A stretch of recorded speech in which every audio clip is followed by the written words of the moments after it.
Welcome everybody to another round of the FSL ARAM tournament. As usual, my name is Everyday and with me is my good friend Spoods. How are you today, man? I'm still super tired, but I'm looking very much forward to an exciting day of ARAM games. If it's anything like the last two sessions we've had, it's gonna be an absolute banger. Absolutely it is. Now, we are going in thick and fast here. We are on the Thai server this week, just so people know. I'm keen to see what another region can offer us. We're in our third. And let's flick over, because we've got our first draft. And what do we think of this one so far? The blue team has Kha'Zix, Katarina, Nasus, Talon, and Akali, no ADCs for them, versus Jinx, Syndra, Draven, Set, my boy, and Lissandra. Well, I count 2 ADCs versus 0, and based on our trends, not a good situation for the blue team. Yeah, usually you get the ADC, you win late game, so obviously the situation for the blue team is you have to win early, if not you're basically messed up. Because you don't have that insurance policy to keep you going in the late game. Add on to the fact that you have a lot of assassins, so you definitely do have the ability to sort of pop off in the mid game. But again, when you have all of these playmaking champions, it does come down to the fact that you have to execute very well. On the other side, though, we have 280 carries, Set, and Lissandra. And Lissandra right now is hovering around the 6th highest win rate in the ARAM scene. So it's going to be pretty difficult for the blue team either way. Definitely have to execute super well in order to get some sort of advantage early on. Absolutely. Now, one pick we did see last week, and there was some questionable decisions made around it. Well, I say pick, assignment, I guess, is Nasus. Yeah. Because I think, and you're the one that said it, and I 100% agree with you, you should be playing AP Nasus. I don't think there's much of a point going full tank, because Nasus doesn't get that tanky, even if you build him that way. And the E, with that AP ratio on ARAM, just, you put that on top of a team fight, you're hitting everyone, and ridiculous damage. So I will hope we see Dyreba, I think that's, Dillareba, sorry, I misread. Yep. The L as an I, my mistake, I do apologise. I do hope we see them going AP, because it would really help their team out. Yeah, AP is absolutely nutty. Actually, after we actually finished the ARAM game, I went on to play a bit of ARAM myself, and I did get the Nasus, so I played a bit of AP. Absolutely disgusting. Not exactly sure why we haven't seen a full AP Nasus build just yet. Most of the Nasus we've seen have been playing super safe, have been trying to build for tank. I believe we saw one that went for Luden's Echo into Trinity Force, which we both disagree with quite wholeheartedly. So hopefully Deliriba doesn't, I don't want to say disappoint, but I think that's the word that I want to use here. I hope that Deliriba doesn't disappoint us. Absolutely. Now, we will just go to a short little ad break to show off our sponsors, and we will come back for a little bit more analysis and to get onto the Howling Abyss. See you very, very soon, guys. Don't go anywhere.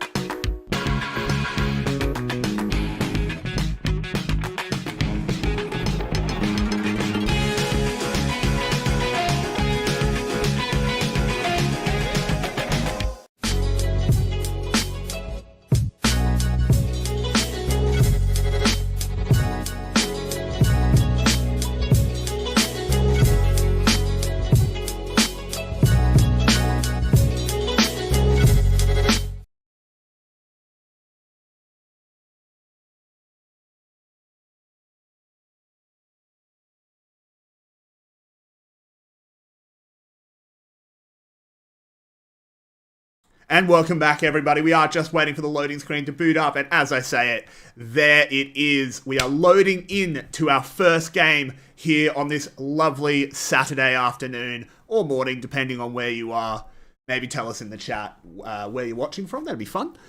But regardless, let's have a look. We talked about one pick, which was the Nasus, and we talked about the AD carries. Right. Are there any other picks? Let's focus on the blue team, because I think they're behind the 8 ball that could get them across the line here. The blue team. For the blue team. I mean, if you want to, I don't think that the 8 ball is necessary in their favor. I mean, no, they're behind the 8 ball. That's a bad thing. That's a bad thing. Because if you hit I the don't- I eight, don't if play you hit, pool, so yeah, if you hit the 8 ball, Uh-huh. you lose a shot. It's very bad. Now Right. you're gonna have to help me out. Which Right. button is time controls? Because it's all in Thai. You There we go. press I got U. it. Yeah. I got it. Thank There you you. Sorry about that, everyone. You were seeing me mess with settings there, but yeah, I don't speak Thai. Unlucky, right? What are we talking about? The We blue were talking team, about blue right? team picks that could help them because we think they have the team comp disadvantage. Right. So we briefly touched on the fact that they have 4 assassins. I don't think Kha'Zix is going to be all that useful, like we've already touched on in, I believe it was the Filipino ARM session. Doesn't really do all that well as the fact you don't really have isolation buff. So it's going to really come down to Katarina, Akali, and Talon to really be doing something in the mid game. Nasus isn't going to be doing all that much until it comes to team fights, other than a lot of wave clear. Decent damage coming down from the side of red already, though, and the fact that blue team don't really have range is not really working in their favor right now. Yeah, certainly for now. We need to get to the point where Jinx has those crit rockets, if she can get an Infinity Edge and a Runins, the AoE from range, just gets absolutely disgusting. We talked about ADCs, I can actually see it being a little bit difficult for Draven to do Draven things. Right. Just because, he's not particularly long range, he doesn't have the best self-peel, but I think he'll be okay. We'll find out. Ooh, Dilariba taking a lot of damage there. I don't even know where that magic shield came from, actually. I'm not even 100% sure. Came from somewhere. I believe somewhere. I would usually a agree mastery, with right? your point. I would usually agree on your point of Draven, but I think at this point you don't really have range on the blue team to be able to contest when Draven walks up and tries to poke you. So I don't True. think Draven is all that dangerous, especially in this game. I mean, whoever's playing Draven is not in a very dangerous situation this game. Yeah, I think that's a fair enough point. The one person, I think the most important person for the blue team in terms of execution is Akali. As well as Katarina as well, but I think Akali is the one I want to focus on. Because in those mid-game fights, her Shroud takes up such a wide portion of this bridge that she can really operate with impunity. Do you think that's going to be enough to deal with these ADCs? Absolutely, it'll help a lot. I'm gonna hold that. Oh, actually, just a little slick. But yeah, I think Akali is one of the champions we've really seen in the previous 2 sessions, where a really good Akali player can really just swing the tides of battle by just either deleting or occupying the entirety of the enemy team backline for basically the entire fight. So if that is gonna be able to happen here, alongside the fact that Akali really has the easiest engage out of all the members of blue team, I think that's going to be extremely instrumental. Ooh, we if do they have are a bit of able damage, to claw but- back OW. Very good E there from Kirsty to get out of trouble. Was caught greeting for the health relic. And just to check in with something we pointed out was it does look like an AP Nasus, as that is a lost chapter. It should go into the Luden's Echo. We just have to hope no Triforce follow-up, because it's not good, guys. Just don't do it. We're going to jinx it, aren't we? We're going to jinx it. It's absolutely going to be a Triforce because we're saying Oh, it's man. That's how it is. Birds fly, grass grows, and casters predict the wrong items. Alright. And your way predicts Right, the now- wrong dragons. Not even here, but I'm still going to get him. Oh, man. This is next level flame right now. Gotta call him out every chance you get. Absolutely. He's a good friend. Right, but right now we are seeing blue team not really making any moves on the map. Not like they really have any sort of choice. Either way, a bit of missing pings coming down, confused as to what the Lissandra is doing. But yeah, blue team in a very difficult position. Not exactly sure how they managed to claw something back. I think right now what they're trying to do is just stacking up the gold off the minion waves, trying to get a reset later on, sort of when you're approaching the mid game, and trying to pop something onto the red team the moment they get back. I think that's the main avenue they try to find an advantage right now. Yeah, I'd really like to see them, excuse me, funnel a little bit of farm onto this Nasus and then send him in to die. Just go in, it's a little snowball engage. That's very slick out of Lissandra. That's a really cool little trick. Throw the E backwards, snowball forwards, and then go to your E. That's very cool. I hadn't thought of that. But yeah, as I was saying, I'd like to see them get a bit of gold on this Nasus. Send him in alone, just kamikaze, just go in and die once he can afford maybe the Ludens, maybe a little bit more than that. Just because then they have wave clear. That's sorted once you have a bit of AP on your Nasus.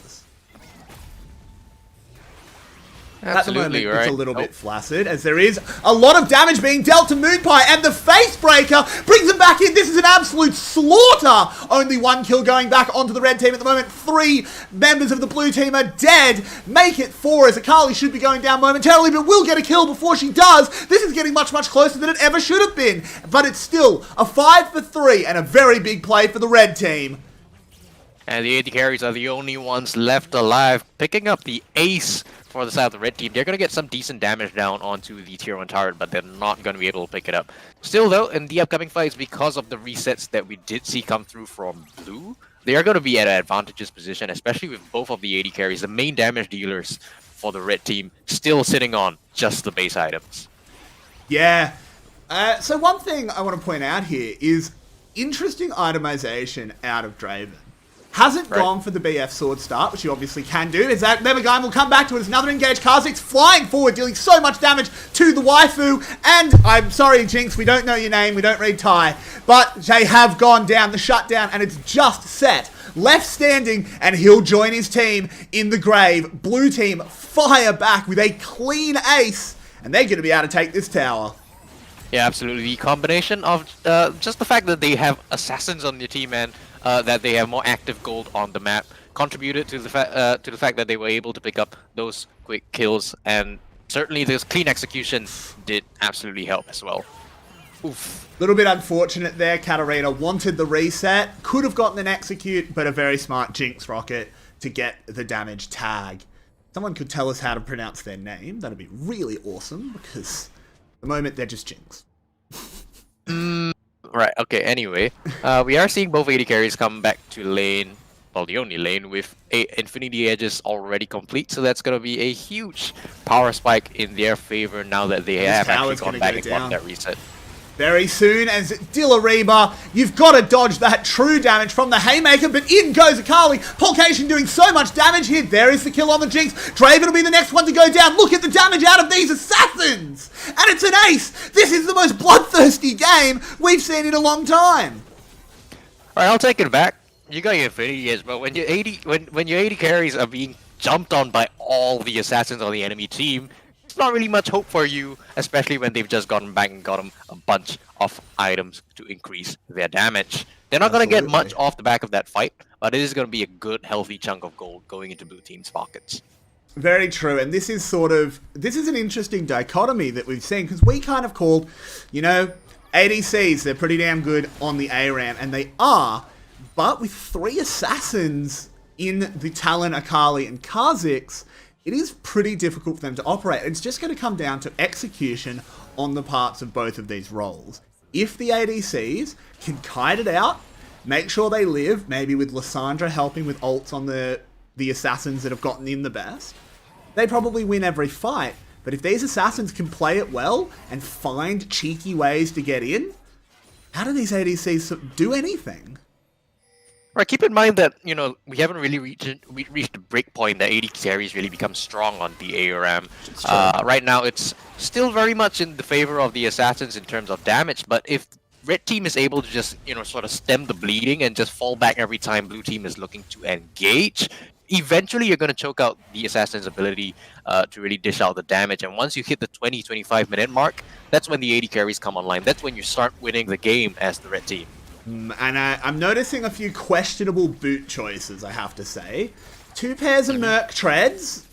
Gonna be honest, I don't think the MR is what you need. I think the Tabbies or Spell Pen for Katarina might have been the way to go, but I'm sure they've got their logic. Dillareba takes a lot of damage and a Syndra ult, but pops the Nasus ult to get some health. In comes the Katarina, but gets suplexed back. But it doesn't matter because Akali is now flying forward. Kha'Zix does get knocked back. Moonpie's got to fall back. It's Syndra and Jinx left alive. Good flash away from the rocket. Very well done there by Kha'Zix. And this should be enough to defend, but it's another good fight for the blue team. They are dominating these fights. It was an interesting little bit of engage. I think Lissandra was trying something, almost picked up 1 or 2 kills, especially on the Nasus, but unfortunately was unable to do so after, before actually falling. So it definitely could have been played slightly better. I don't think necessarily going in was the best decision that they could make there. But either way, no objectives were lost. Just a few kills being traded. Yeah, exactly. It is still just 1 tower for each team. See who can make the decisive fight to get towards the secondary tower and open up the inhibitor for assault. A hard one to call this game. It seems very balanced so far. Let's have another look at the builds while we do have a momentary lull. It's a Spectre's Cowl picked up for Nasus. They're really worried about this magic damage. I really don't think it's going to be Syndra and Lissandra that's going to be doing the damage.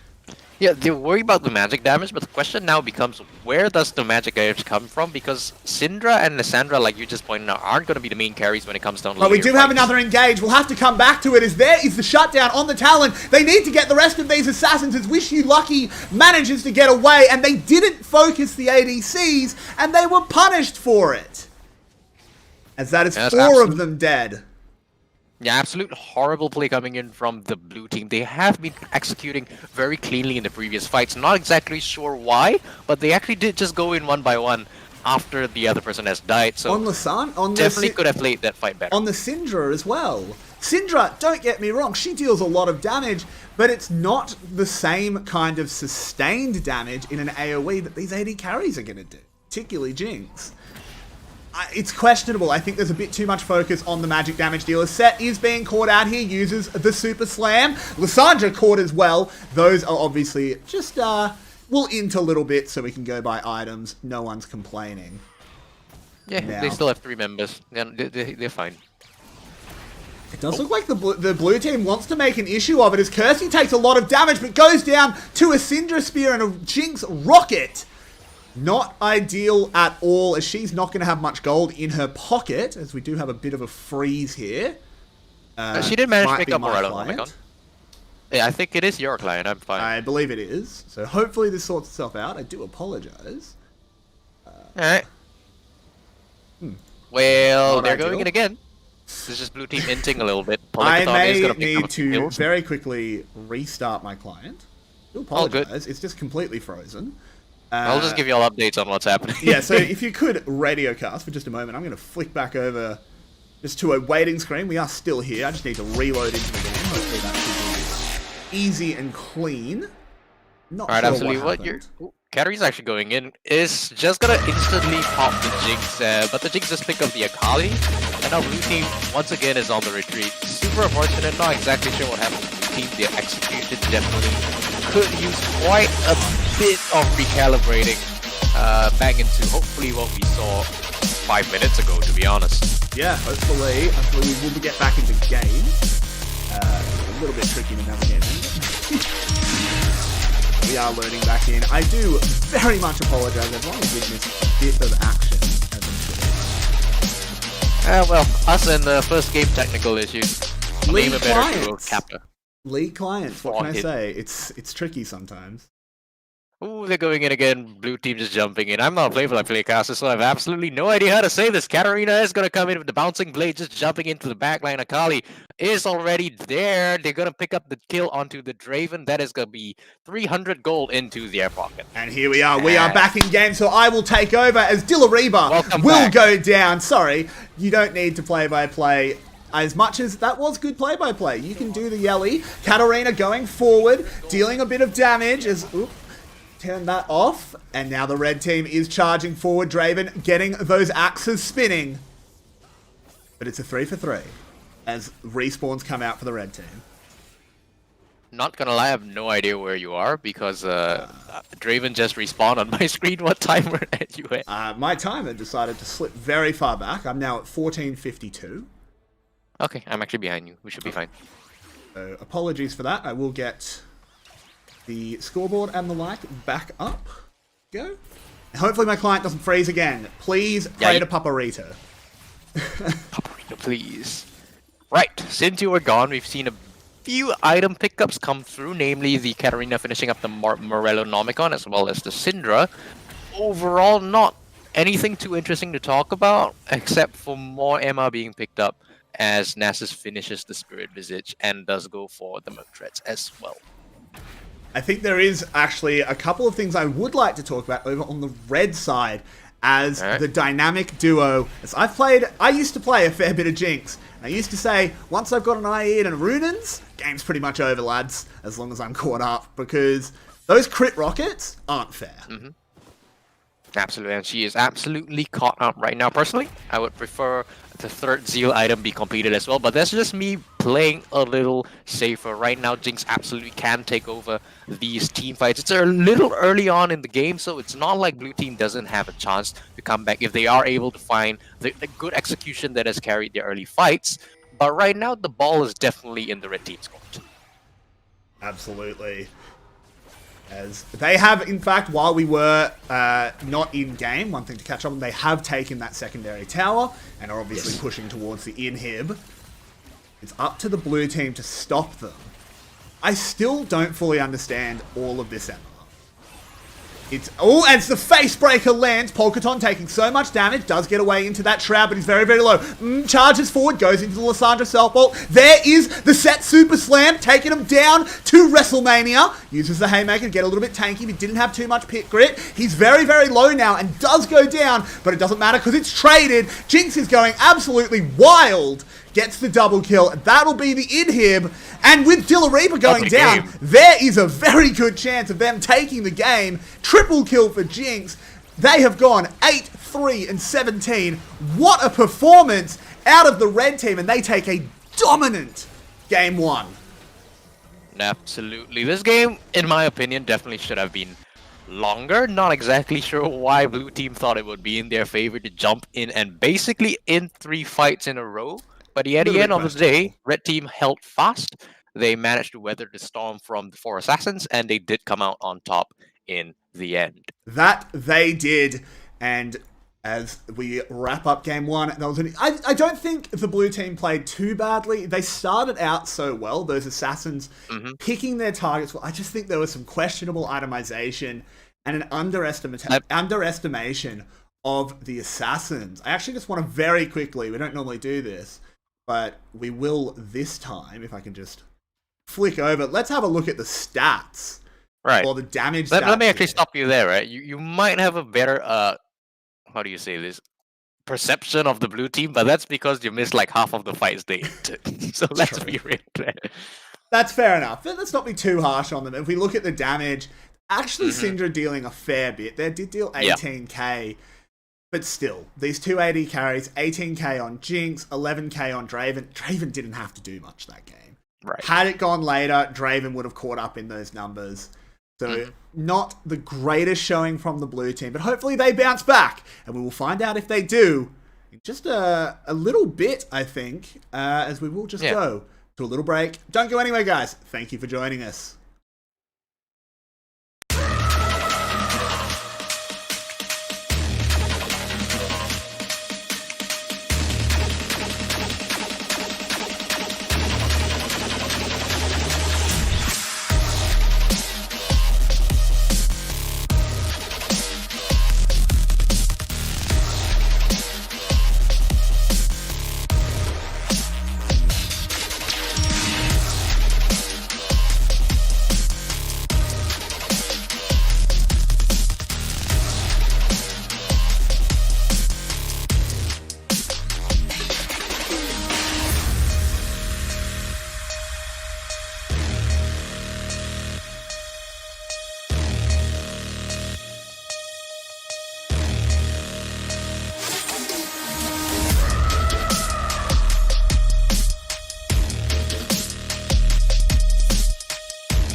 Welcome back, everybody, to the second round here of the Female Esports League Thai ARAM tournament. As once again, I'm Everyday. With me is Spoods, and we're very keen for this second one. And let's jump straight into the two teams we have here. On the blue side, it is Diana, Karthus, Singed, Cho'Gath, and Quinn. For the red team, it is Kha'Zix, Poppy, Mordekaiser, Teemo, and Rengar. What are your impressions of these teams? Who has rolled the dice better? Teemo has rolled the dice better because Teemo is the highest win rate champion in ARAM right now. That's all. That is undisputed fact. He is right now. He's taken over the place that did belong to Galio in the previous time we did ARAMs. Is now about 57.23%. That's a full 1% over Galio. So Teemo definitely a very strong champion right now. But overall, red team, unfortunately, like we were discussing, does not have a very strong composition.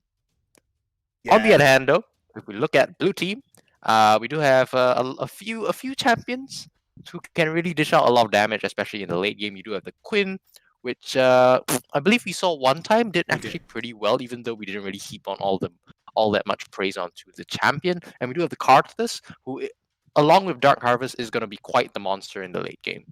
Yeah, absolutely. Singed, of course, can do quite a lot. Just running around fights, really hard to kill him. He's a very tanky boy. Mm-hmm. Just innately, the Diana-Karthus combo is very scary. She sets him up, he knocks him down. Overall, this blue team comp is pretty terrifying. Over on the red side, it's going to be down to the Poppy to break team fights up. If you can use that big hammer to make it not a 5v5, you typically win those. We have to see if she can do it. And we'll find out very soon. We will come back and chat about these comps more once we see the loading screen and once we're on the bridge. See you guys in just a moment. Don't go anywhere.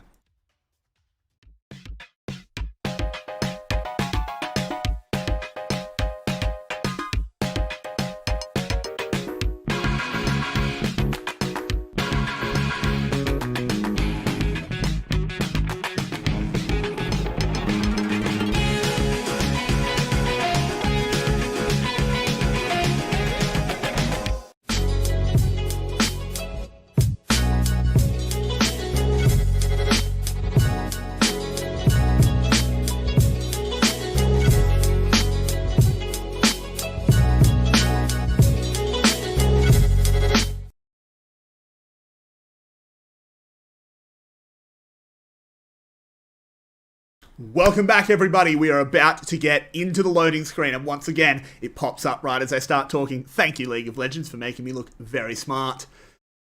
Now, we commented on a few things about these comps. You did talk about Teemo. He's the highest win rate champion in the game.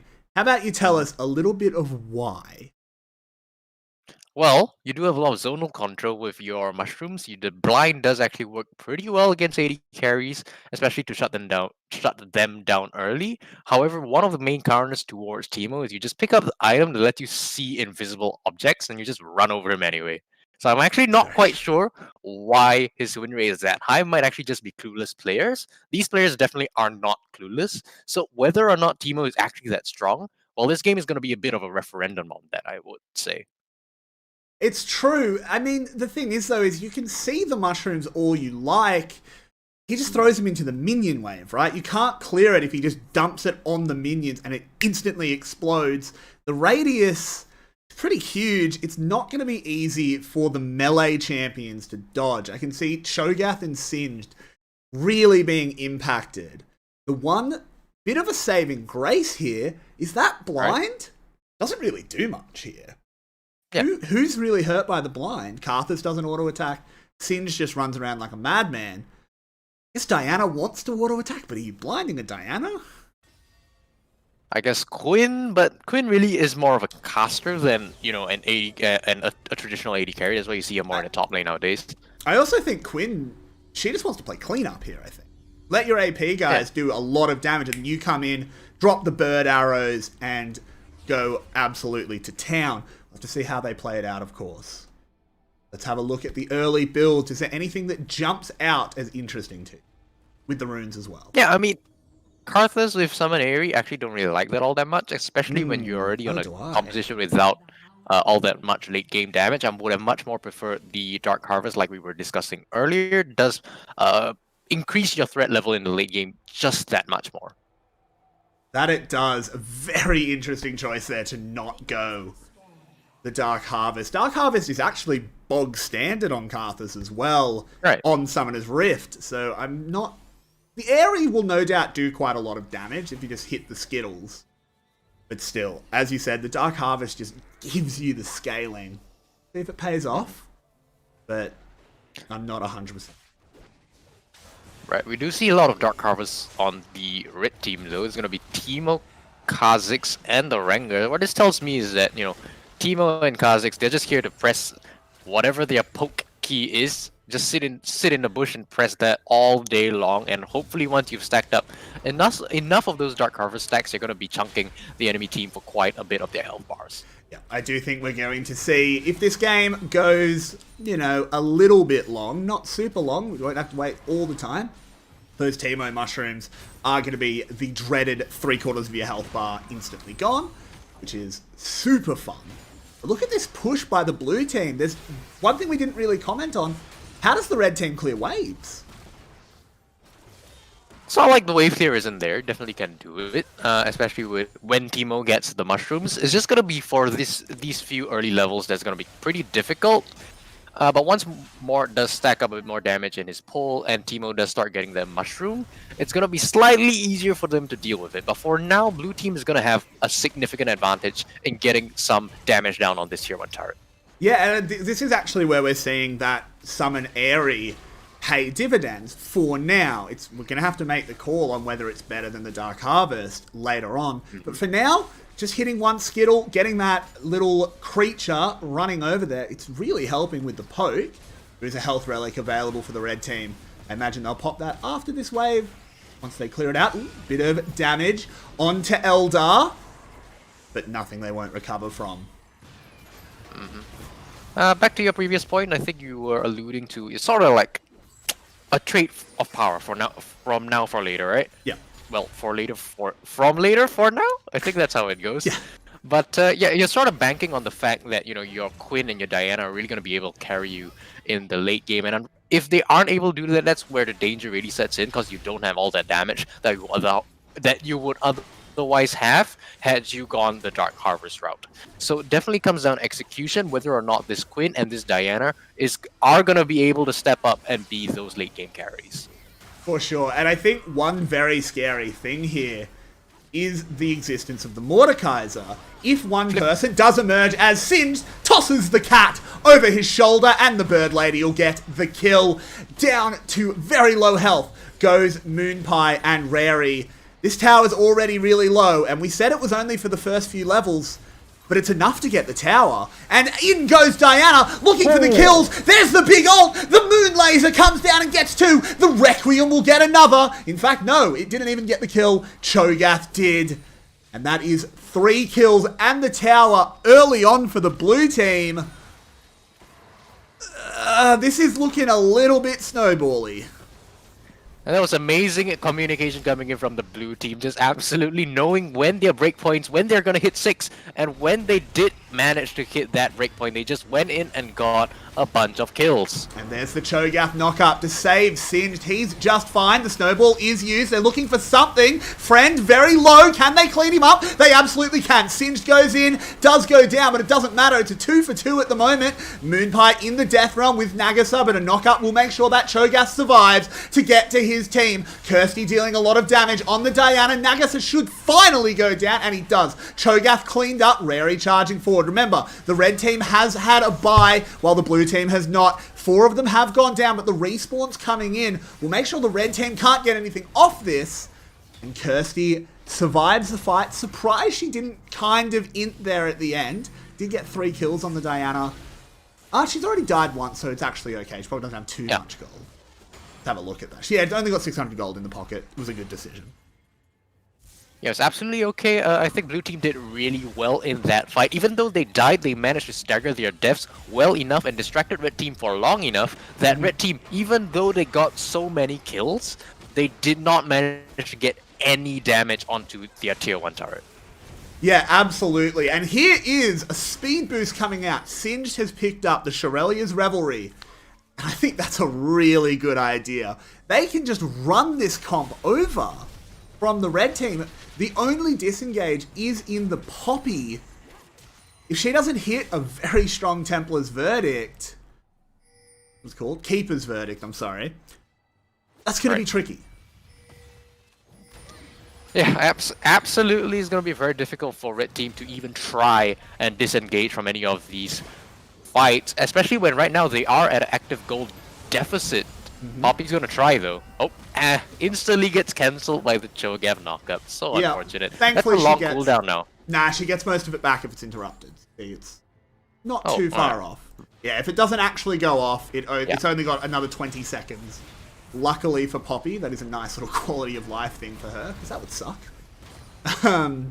But the Rengar ult used, but he can't get in range. Look at the glue slowing that cat down, flipped over. He's trying to jump around. He's hipping, he's hopping, he's dying. The laser comes in from the moon. Praise the moon's light as this Diana is doing so much damage. Dillariba on the Teemo, just trying to play distraction and goes down. Are they going to go under tower? They definitely could. With the knockback, is there a Requiem? No, not quite. So Rary will live for now.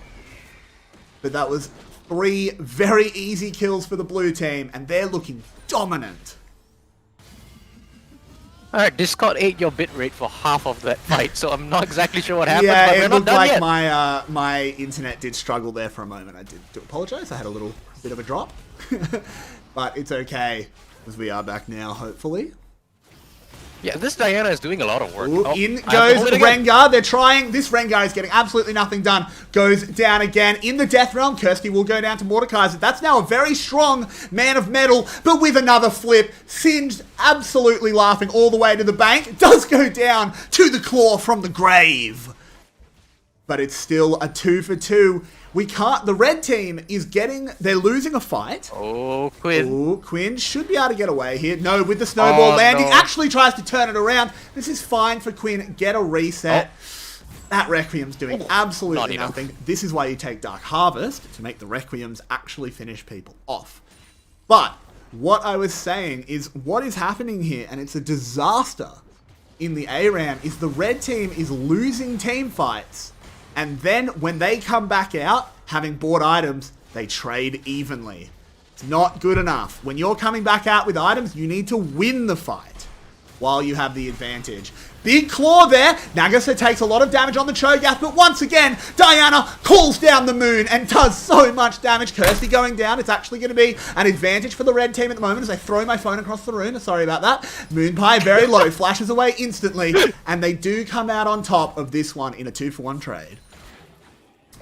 You are getting quite the workout, my friend. I haven't spoken for the past 2 minutes. These fights have been never-ending back-to-back. And like you said, Red Team, they're not doing enough. They're winning all these fights. They're getting all these trades. But at the end of the day, if you're not putting down any damage onto the turret and allowing Blue Team to go back and get their buys, you come out worse for wear at the end of the day. Absolutely. As the healing relic is popped, in goes Rengar. Once again, gets a big heal from the W. Singed has gone down. That is Kirsty going golden. Diana, can she find the engage? She gets a little bit more damage, and the red team's health bars are very low. Actually makes a bit of sense for the blue team to chill out now. There is, of course, no real healing in ARAMs. They do have the Oracle's Elixir on Kirsty. Now, do you happen to know, does that persist through death? I believe it does. Yes, it does persist through death. It's been a while since I played against a Teemo, but I'm pretty sure that's how it goes unless they changed it. Okay, well that makes a lot of sense. It would be very punishing if it didn't, just based on how ARAM works. Because you do die a lot. It's like 90 gold either way, so... Yeah, fair cop. But they do have 2 of them, those mushrooms, not going to be too sneaky. And Rengar as well is really punished by that. They're paying the Teemo tax and getting the Rengar universal healthcare. And down goes Poppy, instantly shut down. This Singed is doing work. Yeah, just running in and eating the entirety of the red team into his backline. And right now, blue team, they're just doing better in execution. There's no two ways about it. Blue team is just cleaner on the execution. They're cleaner on the communication. And right now, they are just wiping the floor with the red team. Red team, yeah, they're winning some fights, but it's not really worth it like we were talking about earlier. Yeah, absolutely. As they are pushing this wave in, Tower is on about half health. And it's getting a little bit scary. Let's have a look at the gold again. A lot of gold on this Karthus. Has only died once, so he probably wants to die. It's a bit. Yeah, right now you're sitting on. But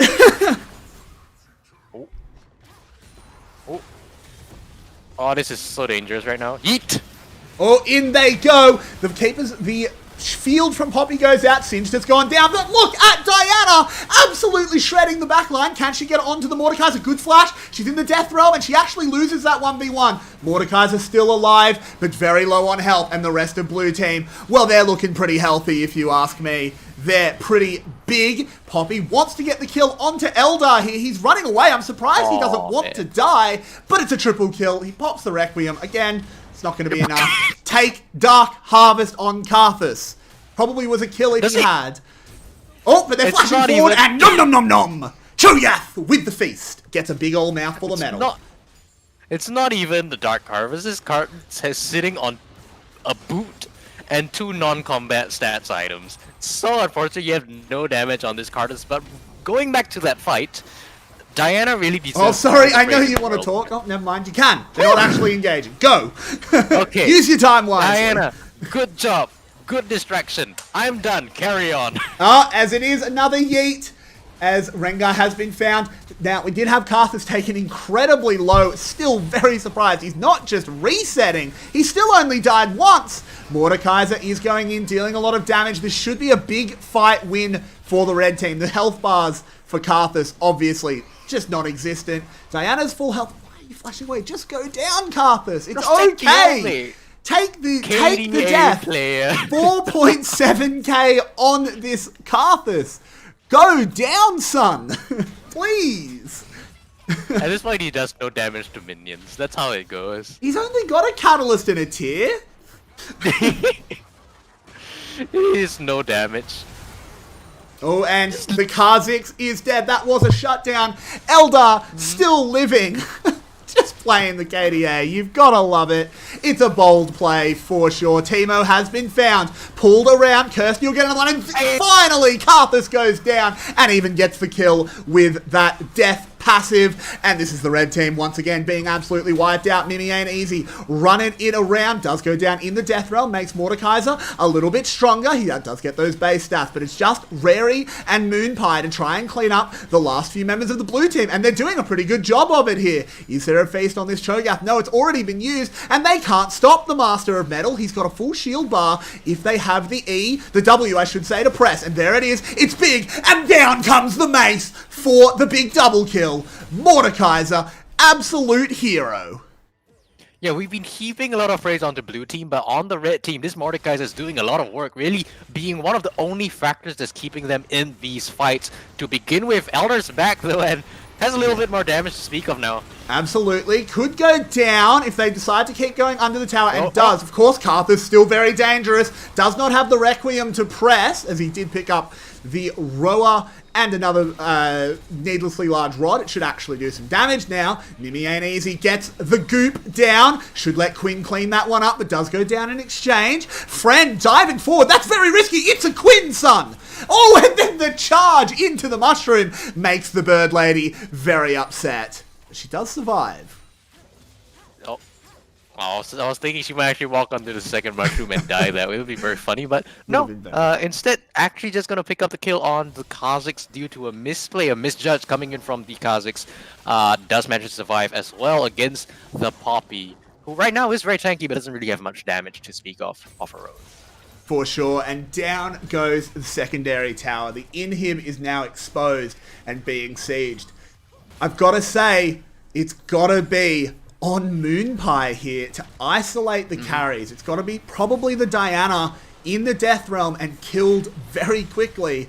Because this is the nightmare situation as a Mordekaiser. Right. You need to kill their carry. You use the Death Realm for it. But can your team win the 4v4? No. That's the problem, right? Yeah. You can't afford to pop to the Death Realm. She's doing a lot of work, right? Don't get me wrong. She's been doing super well, especially been basically instrumental in the previous fight. But they're going in again. Let's see what she can do. Eldar getting yanked back. Can Moonpie get rolling? That's the one to watch. Requiem coming down. Does actually a fair bit of damage this time, as now they need to run. And look at Singed. He's running it around. Rary, very, very low. Won't be able to get away from this one. It's a double kill for Cho'Gath in the backside. Moonpie goes golden. And this is a good Mordekaiser. But 1v4 is a bit questionable, but does get a kill on the Quinn to make the push a little bit slower. But with the nom nom nom, down goes Teemo, the best one to see eaten. And that's going to be an inhib. Blue team, it's looking pretty good for them. Yeah, it's super clean coming in from the blue team. We rarely actually see blue team winning in these eras for some reason, but it looks like they're going to pick up the W this game. I'm just going to hold it so far because I don't want to jinx it just yet. Might already have, but yeah, super unfortunate for this Mordekaiser because she's been playing super duper well in the previous fight, just like you sort of predicted before. Did actually pop the Death Realm, did actually go in, but when you come back into a 1v4, there's not really much that you can do. Absolutely. As I was saying, he needs to be Death Realming and winning it very quickly.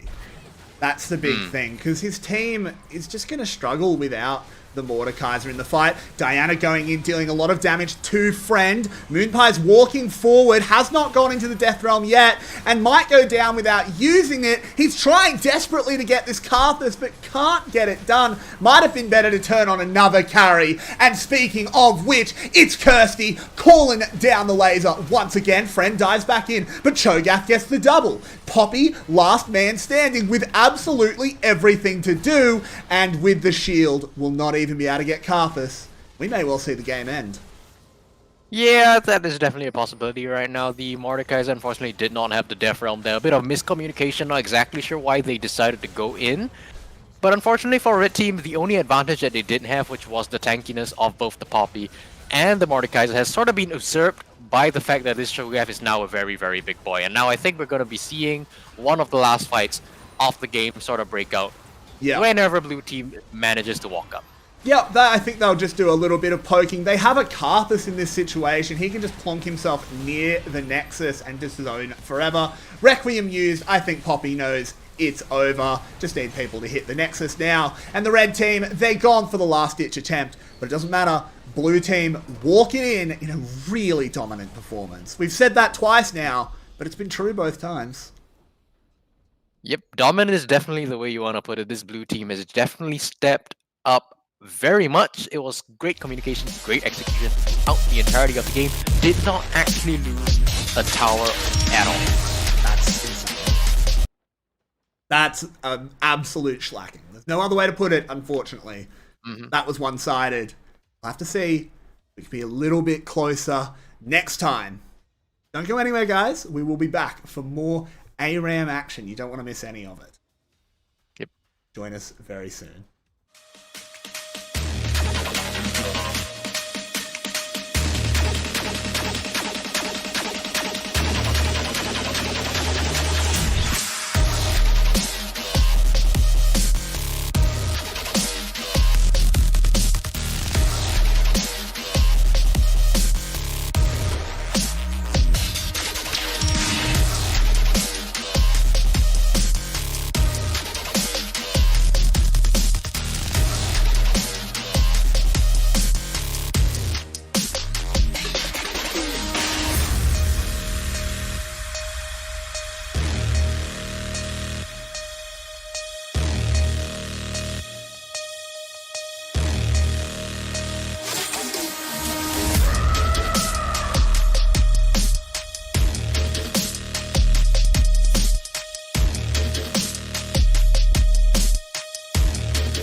Welcome back, everybody, to the next round, the third round of the FSL ARAM tie section.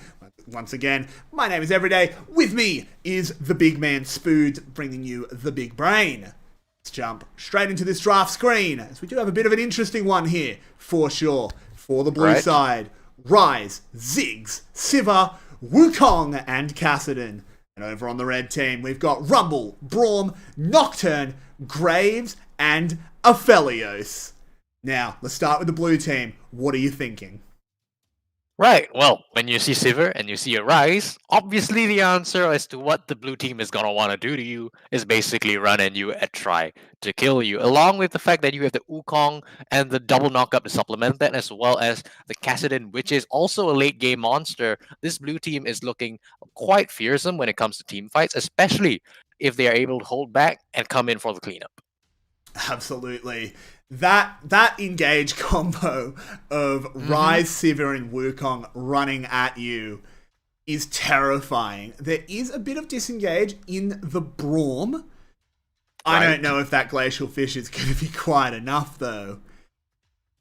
With an Equalizer, do they have enough layered slows to hold back the onslaught? Because I think if they can hold the initial engage, they've got the big man himself, Mr. Aphelios. Yeah, they do have the Aphelios, they do have the tools to sort of hold back the engage, but it does come down to who layers their skills after whom, like as well as the positioning of both the Glacial Fisher and the Equalizer coming in from the Rumble and the Braum. I think if blue team are able to sort of bait those cooldowns out, they definitely do have the chance of winning that fight. But if red team, they do manage to layer on the CC, I think that's when their advantages come through. For sure, it's going to be a very skill-based matchup, and we will see you in just a moment to get us onto that bridge in the Freljord. We'll see you soon.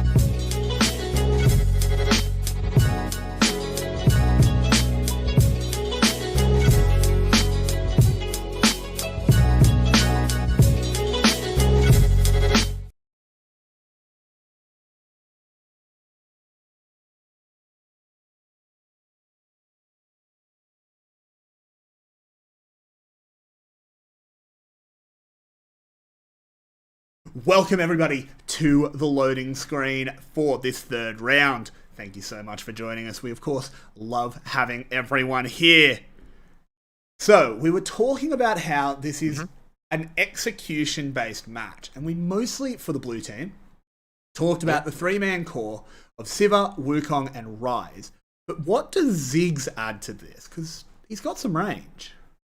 Yeah, Ziggs has range, does have the ultimate that could really do quite a bit. He's not going for Dark Harvest, so he's not going to have all that much boom potential, but alongside the advantages we have just mentioned, I think Ziggs really just brings to the table the ability to demolish towers very quickly, right? He can take objectives off the map just like that. He can just, chunk the turret for 75% of the health in the late game. So this Ziggs, if blue team do manage to push up to an objective, this Ziggs is something you definitely have to watch out for. Yeah, you for sure do. As well as that Kassadin on the Rift, he's a late game monster. It's fairly true for the Howling Abyss as well, but it doesn't take quite as long. On the red side, Nocturne could potentially be quite clutch. If he can get onto that Ziggs, who has the potential to end up very isolated. Everyone on else on his team wants to run forward. Ziggs kind of wants to hold back, lob those bombs. If Nocturne can get onto him, pop the spell shield to get away from the minefield, we could be in for a very interesting game.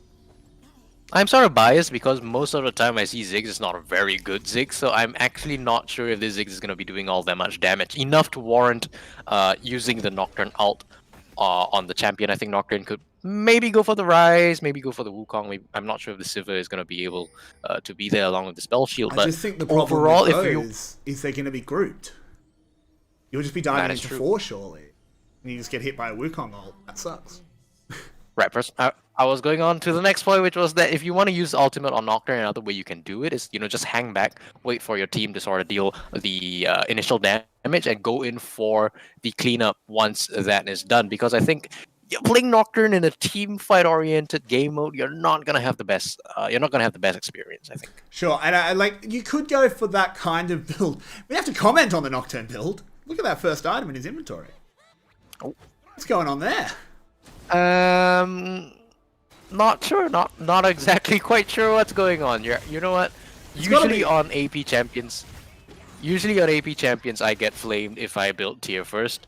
So going tier first on Nocturne, not sure what's going on. Well, I mean, it's obviously a Muramana. There's no way it's an Archangel staff. That is completely bonkers. It's gonna be a Muramana, which, and it does a lot of damage.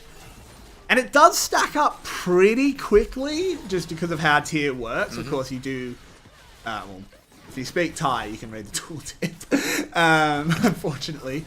It does stack up very quickly, so maybe there's some merit to that. I was going to say, I'd love to see him just go full lethality, maybe just get one full lethality item, and then a Guardian Angel, so you can just dive in, do as much damage as you can, and then... go into the Guardian Angel and let your team clean up. And then hopefully you come back up to do the last little bit. Yeah. Yeah, for sure. But she disagrees. Pardon? Evidently, she disagrees and is going a bit of a different Nocturne. Yeah, I mean... Right now, the main issue with picking up tier first is you lose all the combat stats that you could otherwise be getting in the early game. But now that I think about it, I think it's actually quite... not that much of an issue, especially on Nocturne, because you're not going to be doing all that much in the early team fights, right? You're just going to hold back. You're a melee champion. In Summoner's Rift, you're designed to flank. You're not really flanking on the Howling Abyss, so there's not much you can really do, except, I guess, sit back and stack up for the Mirror Mana later on, and try to find some sort of impact in the late game fights. For sure, and it does make sense for this red team to play for the late game. They have an Aphelios. We all know what Aphelios does on 2 or 3 items. It's not very fair. And they have enough wave clear. They are going to be pushed in because the blue team, I should say, does have superior wave clear, but the red team has enough that the tower's not. Yep, definitely not only the Sivir, but also the Rise. You're not going to have a good time wave clearing against blue team, but red team looking like they do have enough advantages to keep it even at least. For sure, particularly if the periods of time where Aphelios does have that flamethrower, you just cue the wave, it's gone. Because Aphelios is a fair and balanced champion. And I'm glad he is, by the way. Oh well, oh well. Well, we're probably not going to see all that much action in the early game, actually. I think it's going to be a bit of a lull state. Both teams are pretty happy just stalling full late. Like you said, red team, they have the Aphelios, is quite a monster in the late game. But on blue team, you do have multiple champions that can really carry those late game fights. And I think both teams are sort of just banking on the fact that, hey, we can execute on these late game fights more cleanly than the other team. Can I tell you something that might be a little bit scary? Look how they're grouped. Sure. They get red team to fall back a little bit, Realm Warp forward, Wukong, and all of their AoE with a Sivir ult. I think now that the blue team is level 6, they're very scary. They've got some nutty ults for Playmake. But there is a Gravitum, and it might be the first one going down, is Rary on the Sivir. I said the blue team was scary at 6, but apparently so is the red. One's traded back, but it's a 2-for-1 already. Waifu's sliding forward, and there's the paranoia, and they certainly have every right to be paranoid, as triple kill for Aphelios, and it's an ace, delayed ace. Oh no, it was actually a full ace. She was still dead, but Sivir is now respawning. They're not going to be able to get the tower, but they get a lot of gold in their pockets. And once again, this is the second game in the row we've seen clear communication and clean execution once the team has hit 6. But blue team, they're not happy with it. They've popped No, they're not. There's the shutdown onto Aphelios. The Boomerang Blade does a lot, and it's a triple kill straight back. Both ADCs have got one. Sivir, very, very happy as we are back to dead level pegging. Yep, dead even 5-5. Even the gold is just about the same. Blue team, they're gonna be able to walk up a little bit and just get a bit of chunk damage on the tower, but it's not gonna be able. It actually might be enough to take it down. Red team's not here to defend it. Yeah, I think this will Yeah, be it's going enough, down. particularly with the bomb boy Ziggs. Bomb boy. Oh, Bomb boy, turret go boom. Haha, turret go boom. Oh my, as... Yep, that is the tower. The power of a Sivir and a Ziggs put on display. Question is... Right. Do we just... Is it going to be a fight every time the ults are up? I think it might just be both these teams. They have quite impactful ultimates, and neither of them are pretty hesitant in using them right now. Advantage definitely does go over to Red Team. They did get the most recent reset, and right now you can see that most of them already have their first completed items, while Blue Team, they're still sitting on components of their first items, except for the Wukong, who has already picked up a Black Cleaver. Yeah, and that makes a lot of sense. And one thing I just want to comment on, because I think it's quite smart, is we do see Holocaton on the Aphelios still has that purple gun.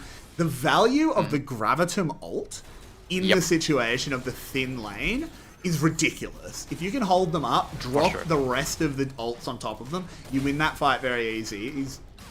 She's actually switched to using it now. I was hoping they'd just conserve the ammo and go through the other gun. But we'll have to see what her decision is. Yeah, definitely Gravitum right now. I think it just was just using it to clear the wave just a little bit. Not exactly sure why they decided to swap over to it. But as long as the Gravitum gun has ammo, that ultimate is still going to be very impactful, right? We've seen it in the previous. We saw it in the previous fight, right? Blue team did not expect it. It just shot, and Red team just ran over them and picked up the first ace of the game. Yeah, absolutely. As bit more damage, just being tossed around. Really, nothing sticking at the moment. Ziggs just does have that tear, and the Lost Chapter hasn't really hit very much. And there's the Gravitum ult being used. They are about to get healed. There's an equalizer. It does a fair bit, but the Cyclone is knocking them all off. He can't get the second one off, though, as they go down. And now the blue team is absolutely melting. Here comes Nocturne, corkscrewing their way forward, chopping them to bits. Will go down to the tower, but it's still a 4 for 1. The red team doing very, very well. They're looking like their communication is just better. Definitely, but execution there, I think, could have been slightly cleaner. I think Aphelios, if Aphelios switches to that white gun, they can get this tower, but not doing it yet. Bit of a mistake there. Could have shredded that tower. Yeah, the execution coming in from Red is sort of suboptimal. They could definitely have been playing these fights slightly better, especially in the previous fight when they did have so much of an advantage. They had completed items going against only components of the first item coming in from blue team. So I think the amount of health that they lost. But here comes an engage. I hate to cut you off. It's the snowball. Mr. Aphelios has gone down. Moonpie wants to find more, but Clone's out of there. And the red team is very low. That boomerang blade very close to cleaning up a few. And now the bombs and the boomerang once again. Down you go. Repping the Australians for sure with those boomerang skills. Braum just wants the reset. Maybe not the greatest time to go for it, though, as the tower is under a little bit of threat, but the wave clear is good. Let's be real, he was like 100 health. He wasn't going to survive any sort of fight, so the earlier you went back to base, the earlier you came back up with full health. So I guess that's fair enough. Blue team is threatening on this tower, but with the rest of red team now sort of respawned and ready to defend, I don't think they're going to be managing to get it. Absolutely chunked. The waifu, definitely not happy about that one, but dealing a lot of damage. Spell shield from Sivir was good. There's an equalizer, and the red team once again charging forward. Realm Warp will get Rise out of there, but this communication's not good. They can't use Rise's damage. The Cyclone Strike into the Aphelios ult. He's got marks everywhere. This is a very bloody fight, but I think the red team is starting to come out on top. Aphelios could get more, but he doesn't hit that Calibrum shot. Wants to wait for it to come back up, I think, and go for a snipe. Drops a turret. Doesn't quite hit the shot, but now has the red gun. That's super valuable in ARAM, let's be totally real. But they're going in again. Nocturne dives onto the backline, dies for it, but I don't think she minds that too much. Yep, using the paranoia to just clean up the fight like we were sort of predicting in I think it was the loading screen, but right now Red Team is playing very, very cleanly. Around this Aphelios especially, dishing down a lot of damage. The communication has definitely stepped up from the previous few fights that we saw in the early game, even though they haven't been managing to take up all that much objective health right now. Yeah, at the moment, I think they do just want to build towards just Aphelios being able to dish out a lot of damage. Client freezes. Don't crash again, please. Uh-oh. Fortunately, I think it has unfortunately crashed. League really just not doing me any favors today. We will just have to cut over. Fix your client, right? We'll have to just cut over to our beautiful faces. It shouldn't be too much of a delay. I do apologize once again. Hello, everyone. It is us. Hello. If you want to just us indeed. You can just radio cast a little bit because I've now got a bug. Right. No worries about it. Well, nothing's really happening right now. Just going back for a bit of a reset. I think Ziggs just respawned. Not many item buys that we can really talk about either. So it's just a bit of a lull state as Everyday gets his client back into working order. Red Team is beginning to sort of just threaten for the tier 1 turret. Again, nothing too interesting happening right now, fortunately for us both. Yeah, that is very lucky as I do now have the screen back. I do apologize once again. I don't know why the client hates me, but it really does. Unlucky. Yeah, very unlucky, but here we are. We didn't miss any fights. That's nice. Let me fix a couple things up. Bang. Press that button. Easy. Here we go. One person I do want to see getting a reset soon is Aphelios. He has 2,000 gold in the back. Right. Looks like he's going double crit items. The Infinity Edge straight into the Essence Reaver. I love this build. It does so much damage. You know, I'll be better at that build. Do tell. 4 Infinity Edges. It's not Jin. Come on. We're gonna do it anyway. You need a Runins. Nah, you go Infinity Edge, Essence Reaver, Runins, and then the game ends. Right. Because this Aphelios does not die. Yeah. If he has Red Gun and the Runins, he doesn't die. Well, he's not going to have the Red Gun forever. Does go away. Not for much longer, in fact. It's actually going to swap over. Now Equalizer does come down, though. Oh, you are ahead of me, apparently. I may have to catch up as we'll bring those time controls back up. I'll slow down. It's cool. No, it's fine. I was way behind. Here we go. There is the big fight. The red team very, very low, and Dillareba goes down. I apologize we missed the front of that, but it's a 2 for 2. And the Realm Warp, though, will get it all done. Waifu, the last one standing, but I don't think they're going to be for much longer. Ooh! Oh, I thought they survived that, but no. The double kill for Cassidy goes down in trade. Blue team coming out on top. Now you're ahead of me, actually. Just drag your time controls fully to the... Yeah, I'm just gonna let it play out. That's cool. But that fight was pretty messy, not gonna lie. Blue team definitely coming out on top, does manage to pick up a turret as well. That they do, and this Nocturne's overstepped. Really overestimated their damage there, and they go down for no real reason. Obviously didn't have any built-up gold. Bit of damage on the inhib from the Ziggs. Red team wants to potentially take a fight. Do they have an equalizer? They don't. Their ults aren't up here. This is dangerous. There's no Moonlight Vigil. There is really nothing. Moonpie goes very low. How far are they off their ults? The equalizer has now come up, but that's it. I think the red team needs to pump the brakes. Yeah, pump the brakes. Definitely not exactly sure why they were posturing to go for a full-on engage there. I think a little bit of desperation may have been setting in right now for the red team. They definitely want to get some objectives on the board, but playing it slow and steady is always better than going, hit first into a fight that you probably cannot win. So, interestingly enough, Aphelios has not gone the Essence Reaver build. He's gone straight for the runes. Right. It's fair enough. It does an insane amount of damage. Both of these builds are very good for the gunman. And he will be dealing a pretty gross amount of damage. And that's not quite where you want to point that shield from. Well, I think the Aphelios right now, yeah, that's fair enough. He is far enough ahead that he deals enough damage without the Essence Reaver that the Runas just really accelerates his ability to put down that damage onto multiple members of blue team. So definitely a fair enough buy. Essence Reaver could have boosted the damage a little bit more, but right now it is not that significant. Yeah, it's a little bit of personal preference, and honestly, something I didn't really think about is mana's a little bit different on Howling Abyss, if I'm not mistaken. Right. So you don't need the mana refund quite as much. So I actually do not mind this decision whatsoever. And, I mean, this is still just coming down to execution around the ultimate. You have everyone locked and loaded. 2 very impactful Aphelios ults available. You can initiate with the purple or clean up with the blue. Who do you think's going to pull the trigger on this one? Oh, I think red team definitely have to pull something. Because if blue team goes for a clean engagement... Oh, and there it is! The gravitum is huge into the equalizer, and red team is melting! The Cyclone Strike trying to get enough done. Aphelios has gone down on the backside. That's a lot of damage removed, but I think the health bars are just a little bit too low. This should be the nice, clean ace. 5 for 1. Only Aphelios dies. Nocturne with a triple kill, and this should be at least 1 tower. They want to make it 2 if they can.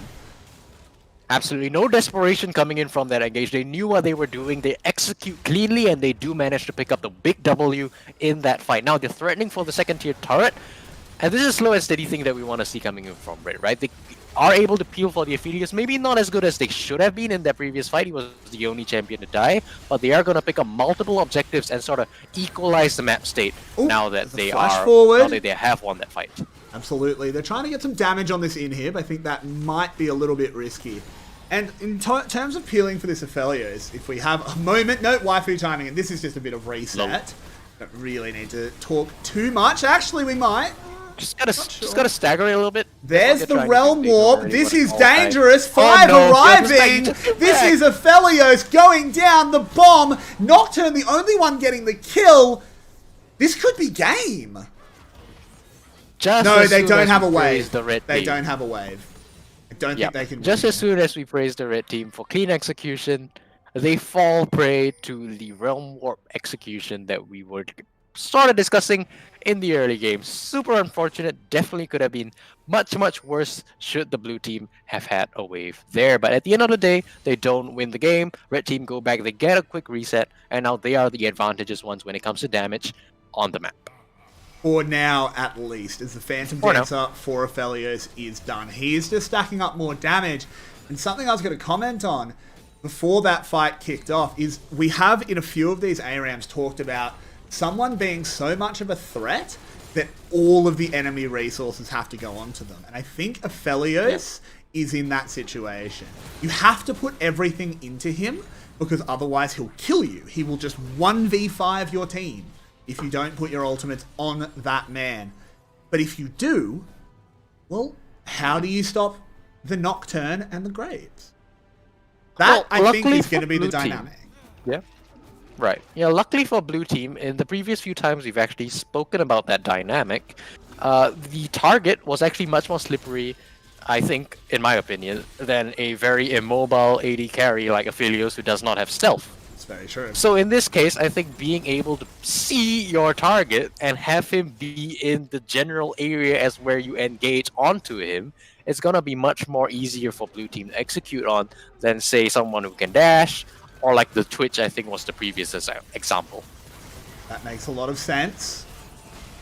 Once again, we want to keep track of these Aphelios guns. He does currently have the red and the green. Wants to cycle away from that sniper. Sniper's great for laning phase, not great once you're in the team fights. Definitely wants to be cycled. Just gotta swap it up. Yeah. He's spamming those Qs. Makes a lot of sense. Get rid of it. Right now blue team is sort of pushing up a little bit. Keep in mind that I believe they have actually lost the fight, so red team should have a bit more damage on the board, especially with the Aphelios, like you said. Blue, I think if they go for a fight right now, they really just have to wait for Aphelios to misstep. Yeah, Aphelios to play this cleanly. If they manage to do that, red team should pick up the W. That they should. The Brawl ult is good, but there's a lot of damage. Here they go forward. Sivir, the Equalizer is good, but the Cyclone Strike is as well. Wukong goes down. Has he done enough damage? I don't think so. Aphelios is throwing the chakrams left, right, and center. Nagasa charging forward. Will go down to Mimi ain't easy, but the Rise follows them to the grave. Only 2 members of the blue team left, and they're on very low health. The waifu charging forward, getting that shotgun, chick chick boom, and down goes Siva. They want the Ziggs as well, and this should be the equalizing inhib. If not the game, they are bringing a wave up with an Aphelios. This is a little Definitely bit dangerous. could be game. Again, No, comes I down think to the execution on respawns- whether or not they win the final fight. Yeah, they want... I think they There's should gonna be try at and least take... one more fight. Yeah, absolutely. Moonpie goes forward. Can they actually get the execute onto the Brawn? They can't. The bomb doesn't either. The block, but the snowball should finally be able to kill this Brawn. No, he's still alive! The flamethrower's going as well. Drops the turret. Can't really push through it. I don't know how Braum survived. I think it might have wanted to go down. Oh, the turret got a kill! Oh no! This is the most unfortunate How thing. many Well, I guess years? that's fair enough. Zix was the 200. only one who didn't go for the reset. Yeah, it's fine, I think. It's just a bit funny. Interesting. Look at the healing on Braum. Where did the health come from? Oh, they're going to take the opportunity. Yep, absolutely. Moonpie's clone has been found. The paranoia will get the fear just onto that rise. The Glacial Fisher as well doesn't get the knock up, but does get a nice little slow zone. They're a little bit low on ults, but that Moonlight Vigil's about to be up. I'm absolutely terrified of when it is, as it's only 2 members of the blue team standing. I think our red team might be taking this one home. Aphelios, just pull the trigger on the flamethrower ult. You kill them both, son! Does now have a Gravitum. 2 members alive for the blue team. Do they want to go for this? I think they win it if they do. Just let it rip, Aphelios. That's Just the playing big it one. safe, no help Kassadin us. diving Oh, in. boy. Can't get a kill, though. This is tragic. There's more damage from Aphelios. This is very measured play, and the Moonlight Vigil is finally shot and misses completely. That's not what you want to see. Unfortunate there. I think the red team, had they been a bit more bloodthirsty, could have ended. But instead, we will continue this game.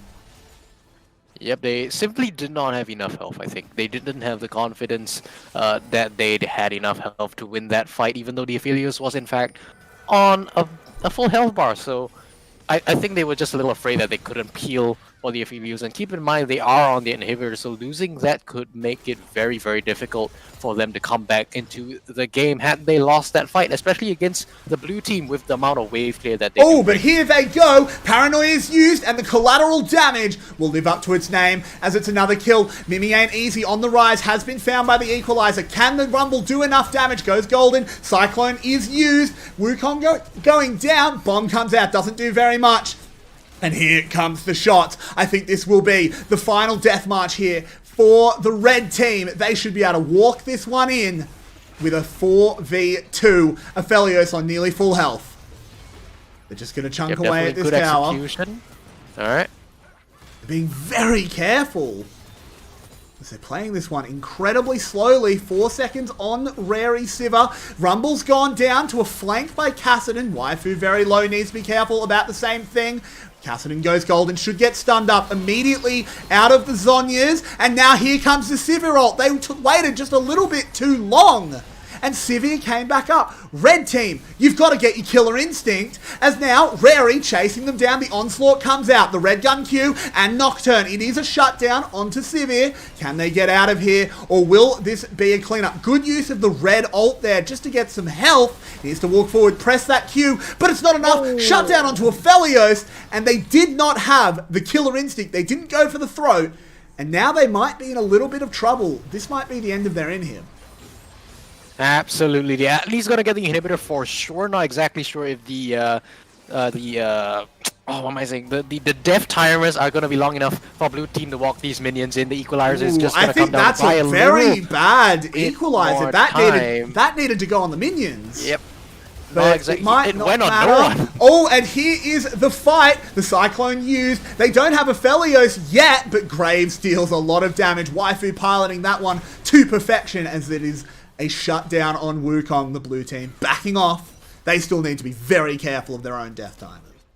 Yeah, let me break in here. The main thing that you keep your eye on right now and has been the main mitigating factor for why Red Team has not yet won is this Kassadin. They are so afraid because he deals so Paranoia. much damage. is used. They've picked up a kill on Ziggs. 35 seconds on him, and he's a lot of the wave clear. I'm sorry to cut you off. You are right about the Kassadin. But this game, it's on a nice edge, when perhaps it shouldn't be.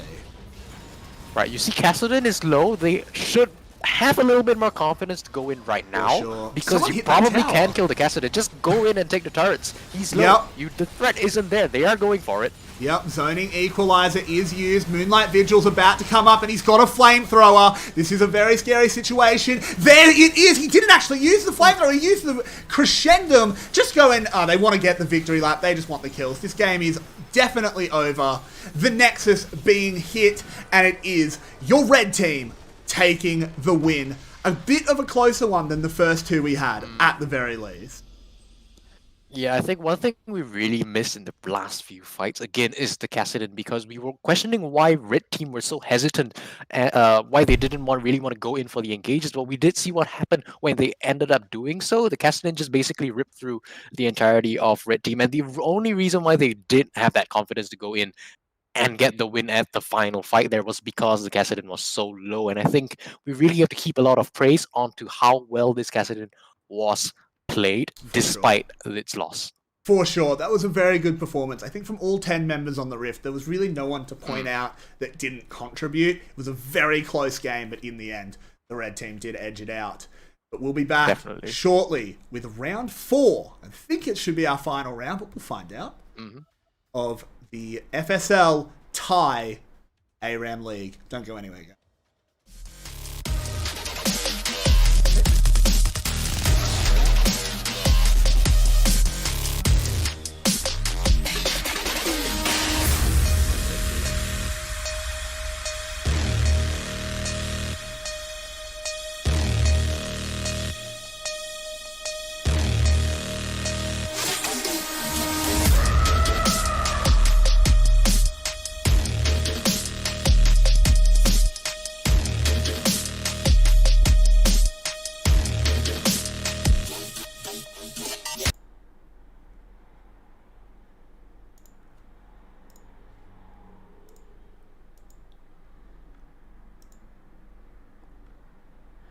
Yeet. I loved your call about the singed yeeting.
Welcome, welcome, welcome everybody for the final round here of the Thai Female Esports League ARAM tournament.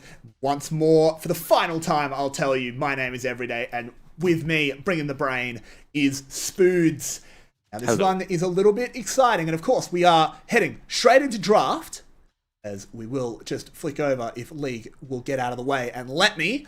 Thank you, Mr. League, as we do have on the blue side, Kale, Malzahar, Aphelios making a return, Varus, Ezreal taking on Nidalee, Kalista, Nautilus, Lux, and Alistair. What are your impressions of these two teams? Clearly, having Aphelios as your late game AD carry wasn't good enough. Decided to dump in the Varus, Ezreal for the mid game, and why not? Let's throw in the Kale as well. Just to make it more fun for the blue team. Obviously, I believe they're sort of the stronger team when it comes to damage. You don't really have as much peel. The Malzahar does have a bit of lockdown on his side as well. If we change our view over to the red team, though, we do have a little bit more of a balanced composition. We have two tanks, two really good engaged champions in the form of Nautilus and the Alistair, and we do have a lot of damage to back it up as well. We've already seen what the Nidalee can do with those spears if they are accurate, and we do have an AD carry in the form of the Kalista, albeit a bit of a short-ranged one, as well as the Lux for a bit of CC as well. So I believe that red team does have a bit more of a balanced composition. They definitely can pull off something more akin to a team fight that we do normally would see. But on the blue team, we do have a lot of damage, especially in the late game. But the main issue for them is getting to that late game in the first place. Yeah, they just don't have a front line. And with a Kalista being able to, depending on who she chooses to bind with, a Nautilus or an Alistair into the middle of your team, you've got a lot of damage, but you've only got one KL ult. And it might not be enough. I think... we always say count the AD carries, the higher number wins. In this case, just purely due to the complete lack of a frontline. This is 5 ranged champions once Kale hits 6. You have to favour the red team in this one. Yes. But it's definitely not a done deal. We will find out who profits from the deal. Just a moment. We'll be back with the loading screen. Don't go anywhere, guys.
Us. Yeah, we were muted, guys. Sorry about that. That's my fault. Nice. Very nice. So we might want to repeat that point. What I was saying is we need to see the blue team overcome... No, don't give them any context. Just say that we agree that tank Ezreal is what they need to do. Yeah, tank Ezreal. We did some very in-depth analysis, but that was maths and statistics. Tank Ezreal, 6 Warmogs. No. Of course, what we were saying is blue team has a very one-dimensional comp. It does a lot of damage, but they need to execute it very, very precisely, and it's not going to be easy. And that's what it comes down to in the end. It's kind of... Red team has a paint-by-numbers comp. Just Go in, flick your tank in with Callista, and then just do League of Legends. My worry right now, though, is that even if blue team, if they execute this composition 100% flawlessly, I'm not even sure if they win that. Like, I think their comp is just so unbalanced. I think you have to be forced. One of these players have to be forced to go tank. I think that's how bad it is. Even if they play this composition, they play these champions 100% perfectly, and in the role that they were meant to be played, I'm not sure you win that. But who can go tank, right? Like, you can go tanky-er, like a little bit of extra beef on your Kayle or your Malzahar, but no one has the skills to stand in the front line and actually do stuff. As Ezreal not to mention you don't really have engage, right? Yeah, that's the big problem. Team, you don't really have... It's not really your call to go in or not. You just have to sort of sit back, farm up. If red team wants to go in like that, they go in. Absolutely, they do. Lots of damage being dealt. At this stage of the game, though, I actually think blue team has a significant advantage. They just deal a bit more damage. We want to see those ultimates for the red side. Once the ults are in, I think the blue team is in some trouble. We do the one bit of engage. They have two forms of engage that they're not great. Varus ult and Malzahar ult. But on Malzahar ult is strong because it wins 1v1s. There's no 1v1s in this game. Yeah. Even if Malzahar does want to help, right? What's he gonna do? He's gonna walk right up to you, and you're like, hey, he's walking up to you, as he might ult. Absolutely, as Lux gets a bit of damage with the binding, and in they go! Alistair getting the knock-up, Diglett taking some damage. Are the spears going to stack up from Callista? Not quite enough. As the blue team does just take something, and then a hook lands! The Lux binding goes wide, though. They can't follow up on it. Yeah, this is not just the best Lux binding. Yep, it's a little unfortunate coming in from blue team. Not really much they can do right now. It's they're just sort of sitting ducks. They have to dodge all these skill shots, and if they don't, they just get engaged on. It's not really a call once again, whether or not they want to go in. It's whether or not red team goes in on you, and how well you're going to be able to weather that storm. For sure. But I still think, at least early on, the wave clear will be good enough to keep the blue team alive. They have decent disengage, at least until there's ultimates that really confirm the engage. We need to see a bit of a better link up there. It's a little bit concerning to see a Lux missing a Q on a CC target. It's not what you want. Ezreal managing to dance away. Like, it does need to be a chain, right? Nautilus needs to hit the hook and the auto attack, then it needs to be a Lux binding, and that person should be dead. The Lux binding misses, and it's Ezreal. He can just arcane shift. I think they just missed another engage there. Oh, there is the engage. They're going in. They should be able to get the first blood onto the Aphelios. Lilies has gone down. It's first blood over to the red team, and they get away cleanly. Very well done. And they're going straight back in. The waifu re-engages, does pay for it with her life, but it's a 1-for-1. Overall profit to the red team. Ooh, smart by Alistair there. Headbutted Ezreal out of the heel. Not very nice. It's not very nice indeed, but now red team is definitely in a bit of an advantage. Blue team will have a little bit more damage for now, but the fact of the matter is that, you know, red team, they do have to get these advantages. They have to snowball into the mid game, because once you hit that late game, that's when the blue team really does shine. So red definitely has to snowball if they want to, you know, sort of end this fight and end this game before. Oh, and another hook lands. Not followed up, but there is a Nautilus ult and the Alistair going in. Aphelios has been knocked into the team. Has the Kayle ult, though, to keep him alive. Can they deal enough damage? It's a big kill if they can, but no. And unfortunately, more Lux spells going wide. We need to see a bit more accuracy here out of this Lux. Not having much of an impact so far. Yep, the CC coming in from the Alistair and the Nautilus have been doing pretty well so far. Definitely could use the Lux accuracy to sort of push the point home right now. We did see quite an interesting fight, not a single kill. Cleanse being expended. Oh, and there's another hook. This has to be a kill. Oh, the binding missed again. No kills. All right, good disengage from the Ezreal to just get away with a sliver of health. Not exactly sure if it actually might just be worth dying right now. Yeah. Get the reset on the Ezreal, get a bit more damage, come back out. And yeah, he's sitting on 3,000 gold. Multiple members of blue team are Oh, sitting on and 3,000. another hook. These Nautilus hooks are absolutely heat-seeking. And finally, they'll confirm a kill off one. Alistair takes a fair bit of damage, but does survive. Finally, one misses. The Lux Binding hits, and the spear comes in from max range and will confirm the kill onto the Malzahar.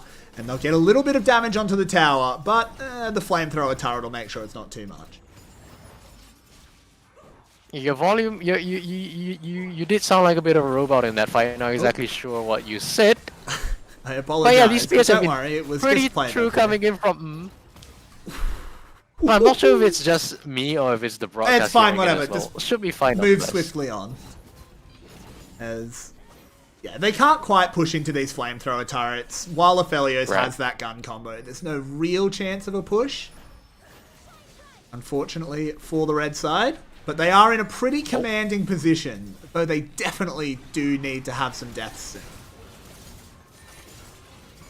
Definitely have to go for a bit of reset sooner rather than later, if not... Well, to be fair, the longer you're on the Rift, the more gold you're picking up. Right now, we're not really expecting the team to really be winning any fights. Gold. Everyone over 3,000. Pretty much all of them at 4,000. As it's another engage. Diglett's been caught. Down goes the Varus. That's a very powerful ult. Removed for 15 seconds. I'd like to see the red team actually try and keep going. They need to navigate these turrets, though. Unfortunately for them, there's another hit onto Aphelios. He's very low. The Nautilus ult used into the Lux ult. It's hard to miss that one. And down is Aphelios. That's a lot of damage removed. And there's the Callista ult. Alistair being thrown in. Kale ult is good. And oh no! The headbutt kills Nautilus! Got him! Got him! Oh, this is when you honor the honorable opponent for, you know, helping you get the kill on the Kale. Thankfully, that's the most unfortunate thing I've seen all week. Thankfully, I don't think it'll matter too much. It is just one death. He goes back, picks up the Guardian's Horn, so he can get a little bit tankier. And I don't think the blue team will be losing very much here. Yep. They're actually just pushing up right now, utilizing their stronger wave clear to just remove all these minions, sort of threaten the tower a little bit more, but all this does is just make it all that much easier for a red team to just sort of find a good engage and run them down the lane. Absolutely. So they definitely have to play a little more carefully. They're putting down quite a bit of poke from all their collective members, so they are in a bit of a stronger position right now. For sure, and the blue team, it has to be said, has fantastic poke. They deal a hell of a lot of damage in the neutral. Nautilus tried to guess where Ezreal was in the bush, or tried to predict the arcane shift, I should say, but it's an early kill. Eldar runs back to the heal, will survive. The Lux Binding hits. Do they want to follow up on it? I don't think they can. But it's another free kill for the red team. More gold in the pockets. We are at 5,800 gold on the Callista. Once we get the first full reset for the red team, they are going to come storming out of that shop looking like a pimp. For sure. Right now, red does have to... I think they have to go for reset very soon, right? They have to sort of snowball this game harder than they currently are, and if they don't have enough damage to really force the fights in their favor, they're not going to be able to accelerate the game fast enough to end it before blue team. Oh, and there's a hook. Going forward, that Nautilus ult's going to pop up. 3, very, very strong, but the follow-up was not quite there. They just don't have the damage because they haven't bought. There's a Gravitum ult. They're trying to get some kills. Eldar goes down. That's their first death. A good binding onto the Aphelios. If red team can just get a couple of kills back before they go down, they should be fine, but you've got to be careful. This is 380 carries. Looking at a tower, flash forward from Diglett, dealing a lot of damage, followed up with the Ezreal Q, and it's only one fight that the blue team's won, but they get a tower. Yeah, congratulations, blue team, you do get a tower, but right now the danger is how strong is red team they going might to be get when 2 they come towers. This is a little bit scary, as there's the kill onto Callista. She picks up a Bork and a Runins. And they are trying to re-engage. The tanks have found their way in. That's one. Kayle ult used. They do get the second tower. That's really massive. And I don't think Alistair's going to be able to get out. The Lux ult actually somehow missed all of them. I thought that would hit at least one. There's the shutdown onto Varus, though. The Lux binding goes wide, but the waifu is absolutely swinging that anchor around, but might finally get caught. No, Nautilus gets out. I think they want to die to get a little bit more items, as they do have a lot of gold. But now the red team is charging forward. They want to try and get even on structures, as they've killed the Aphelios. This is a little bit dangerous for the red team, because if they lose a badly timed fight, the game can just end. Desperate misplays coming in across the board for the red team. First, it was, not getting the appropriate resets earlier on in the fight. The Kalista wasn't there to support when they went in the second time, and now they're doing this, which is interesting. This is just another reset. I think they know that the wave is now properly positioned, that they actually can. I think Kalista should be dying here. I think this is a massive mistake. You need to die. They don't have... Because now the wave is going to push back, and then you die and lose an inhib. Yeah, they don't have enough gold to go for the reset. This is a huge misplay coming in. They don't have the tempo. I'm not sure what red team are trying to do. Blue team with their arguably stronger position right now. They are just pushing in. I don't think it's They're probably arguable. going to threaten and get this inhibitor. Yeah, you're fair enough. That's fair enough, yeah. This is blue team, despite having a little bit of a disadvantageous comp, we were assuming the red team would be engaging a little bit better, but they're not. The engages have been sloppy. Nautilus has been hitting hooks like they're heat-seeking, but the follow-up's not there. The Lux bindings have been missing. Alistair's been going to the other side of the fight, and it hasn't allowed Kalista to deal her damage. Yep, definitely 100%, as well as the fact that, they didn't get the resets early on. They didn't really get the damage to follow up. So, blue team, they did manage to sort of stall out red team, really, into, this position where they are the ones coming out on top, even though they did not have a good draw when it came to the draft assignments. For sure, and now they're just dealing so much damage that the red team never get to take a full health fight. The fights just aren't fair, and it needs to be an excellent engage. These Lux bindings, I hate to harp on one player constantly, but it's just not good enough. You can't miss Lux bindings on CC'd targets. They're not moving. Just click on them. Yeah, and take a look right now, right?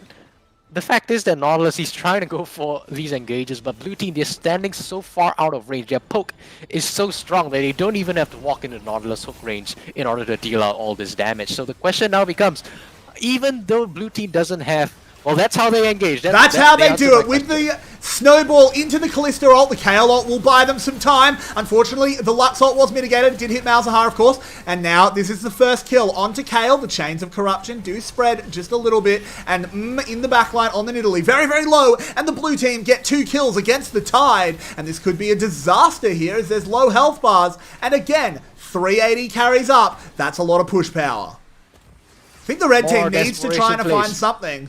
I think they need to go to the desperation, though. Yeah, they definitely do. That was what else was I gonna bring in, because even if you don't go for these fights right now, they're gonna go in again. Yep, absolutely. This is pretty free. Aphelios gets bound up. All of the damage, and Nidalee will get the kill. They need to kite back. No, Nautilus goes down. Lux, this is all on you, and it's not going super well. Gets one, but goes down. But Alistair's arrived. Instantly Malzahar ulted. Very smart there, saving the Ezreal. Now Finn's got to run away. The Ezreal ult does a lot of damage, makes Nidalee very worried, but Kalista's here to be the rabbit, but doesn't get it done. And it's just more and more kills for the blue team. They're just playing better. This is a fiesta. No two ways about it. It's an absolute fiesta. Oh, Nidalee in a lot of trouble. Wish you lucky. He's fine with dying. Had a lot of gold. And now, this should be the last 2 members of the blue team dying. They just want to spend their gold. How much does Kayle have? Kayle wants to survive, I guess. Only 700 gold. Kayle actually might survive. The I think is here to back them up. Yep. I definitely think so. They're potentially strong enough to go back in, It's pretty insane how strong they are at the moment. With a Kayle ult, Aphelios is very threatening. Yep. That's how you throw a game, though. Instead, they're just going to play safe. They're going to back off. Waifu's going to fail and engage. And we're back to a sort of balanced state. Blue team definitely on a bit of an well, not a bit, quite an advantage at this point. Red Pretty team much. hasn't even been able to find a single objective on the map just yet. They have not been able to get a clean team fight at the moment. They're getting 1 or 2 kills and losing a bit too much on the back. Ezreal now gets caught. The Lux Laser will hit several. This one might finally be it. We need to see Callista and Nidalee dealing some damage because at the moment they just haven't, and the blue teams come out massively on top. Waifu tries to get a re-engage but hits the wall and will yeet themselves back into their death. As they're trying to heal up on their way out, they will successfully get one. Varus charging up, can't hit the piercing arrow. Now, it's at fairly even health bars. Malzahar's really low. You know what? Not gonna lie. Why don't you make the decision for me, right? If you're super behind, is it a good idea to look for a fight halfway under the enemy team turret? The thing is that they're not super behind in stats. They're actually fairly... Like, the gold is very even as it often is in ARAM. And you need to do something, because you're getting shredded. These ADCs aren't going to get less scary. You need to do something. I feel like going if under you the turret isn't really the best. Oh, okay, they pick up kill though. Oh, and there they go. They absolutely do pick up a kill. Lux ult is used, doesn't find much. Nautilus flashing forward to try and get it done. The waifu is CC'd. Actually, it was the Aphelios finally going down. I thought he was already dead. And there is the hook onto a greedy Varus Q. Can they find this Kale? They might be able to get some form of push together if they can get the ace here. Hook should be coming up soon. And there it is, but Eldar's gone down. Waifu should be following to the grave. And is Ezreal still alive, dishing out damage until they finally go down. But the time they bought is worth its weight in gold. Yep, for sure. And that's what happens when the red team do manage to get online. When the communication is there, when they do manage, to chain their CC and their follow-ups properly, they do manage to put down a lot of damage onto the members of blue team, and they do pick up an ace, I believe, in the back of that fight. Yeah, I think it was a delayed ace, for sure. They did get all 5, and Nidalee got a safe reset, has picked up the Rabadabs, Rabadon's Death Cap. Will deal a lot of damage and heal a lot. It's very valuable. Yep, with those spears. Yep, those spears have been hitting actually quite a lot, quite accurate on the Nidalee. So with the Rabadons coming through, if the red team is able to find good engages through the likes of Nautilus and the Alistair, if the follow-up is there, if Nidalee is able to get in a safe manner, that's a lot of damage that's going to be on the board. Yeah, for sure. It's not super easy, though, to get it done. It needs to be a perfect engage. This is... Red team needs to pick one target and blow them up. It's at the moment they're getting not on the turret this time. That would be very good. At the moment, there'll be a hook and the Nautilus follow up, and then the rest of the team will go, oh, well, Nautilus will kill that person. No, he won't. He doesn't have damage. He's a tank. You need to hit the person Nautilus hooks. As there's the Nautilus ult being used. Pops Kale up in the air. This is, again, they're trying to get Nautilus to deal all the damage. Where is the damage from the red team? It's only just coming out, and it's too little, too late. The red team is getting absolutely shredded. All 5 members of the blue team alive. One of them very low, but definitely alive. And this is going to be the inhib going back down. Yeah, this is just, alright, that's a nice pop, but this is just... not that good communication coming through from the red team, and a bit of overextension coming in from Nautilus, having the confidence in the team when they are not really there to back them up. Ooh. As they are taking one Nexus tower, the rest of the... Oh! Goodbye, Lux. That is a shame. And it might be the Callista going down as well. If they can, on their reset, get some kills, the Nexus is open and Aphelios is hitting it. Can he find enough? Switch to your white gun. Switch to the white gun.